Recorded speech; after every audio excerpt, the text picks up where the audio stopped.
ನಮಸ್ತೆ. ನಾನಿವತ್ತು ಭಗವದ್ಗೀತೆಯ 12ನೇ ಅಧ್ಯಾಯದ ಶ್ಲೋಕವನ್ನು ಹೇಳುತ್ತೇನೆ. ಓಂ ಶ್ರೀ ಪರಮಾತ್ಮನೇ ನಮಃ. ಶ್ರೀಮದ್ಭಗವದ್ಗೀತಾ ಅಥ ದ್ವಾದಶೋऽಧ್ಯಾಯಃ. ಅರ್ಜುನ ಉವಾಚ ಏವಂ ಸತತಯುಕ್ತಾಯೇ ಭಕ್ತಾಸ್ತ್ವಾಂ ಪರ್ಯುಪಾಸತೆ ये चाप्यक्षरमव्यक्तं तेषां के योगवित्तमाः. श्रीभगवानुवाच मय्यावेश्य मनो ये मां नित्ययुक्ता उपासते श्रद्धया परयोपेतास् ते मे युक्ततमा मताः. ये त्वक्षरमनिर्देश्यम् अव्यक्तं पर्युपासते सर्वत्र गमचिन्त्यं च कूटस्थलमचलं ध्रुवम् सन्नियम्येन्द्रियग्रामं सर्वत्र समबुद्धयः ते प्राप्नुवन्ति मामेव सर्वभूतहिते रताः. क्लेशोऽधिकतरस्तेषाम् अव्यक्तासक्तचेतसाम् अव्यक्ता हि गतिर्दुःखम् देहवद्भिरवाप्यते.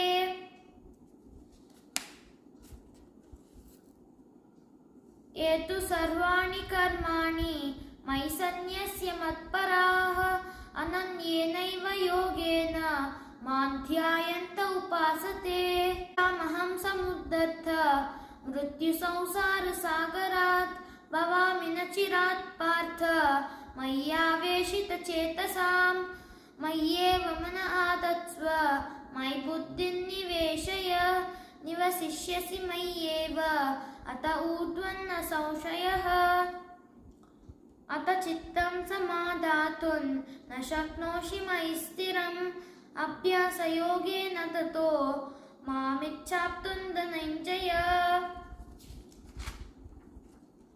अभ्यासेऽप्यसमर्थोऽसि मत्कर्म परमो भव मदर्थमपि कर्माणि कुर्वन् सिद्धिमवाप्स्यसि. अथैतदप्यशक्तोऽसि कर्तुं मद्योगमाश्रितः सर्वकर्मफलत्यागस्ततः कुरु यतात्मवान्. श्रेयो हि ज्ञानमभ्यासात् ज्ञानात् ध्यानो विशिष्यते ध्यानात् कर्मफलत्यागात् शान्तिरनन्तरम्.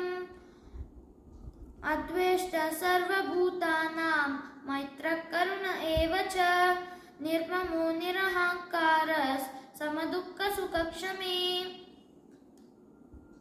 सन्तुष्टः सततं योगी यतात्मा दृढनिश्चयः मय्यर्पितमनो बुद्धिर्यो मद्भक्तः स मे प्रियः. यस्मान्नो द्विजते लोको लोकान्नो द्विजते च यः हर्षामर्षभयोद्वेगैर्मुक्तो यः स च मे प्रियः. अनिपेक्षशुचिर्दक्ष उदासीनो गतव्यतः सर्वारम्भपरित्यागी यो मद्भक्तः स मे प्रियः. यो न हृष्यति न द्वेष्टि न शोचति न काङ्क्षति शुभाशुभपरित्यागी भक्तिमान् मे प्रियो नरः. समशत्रौ च मित्रे च तथा मानापमानयोः शीतोष्णसुखदुःखेषु समसङ्गविवर्जितः.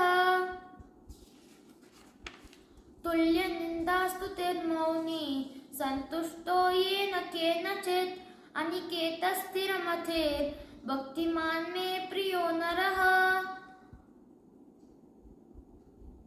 ये तु धर्म्यामिरुदमिदै यथोक्तं पर्युपासते श्रद्धदानवत्परमा भक्तास्तेऽतीव मे प्रियाः. ॐ तत्सदिति श्रीमद्भगवद्गीतासु उपनिषत्सु ब्रह्मविद्यायां योगशास्त्रेण श्रीकृष्णार्जुनसंवादे भक्तियोगः नाम 12ोऽध्यायः.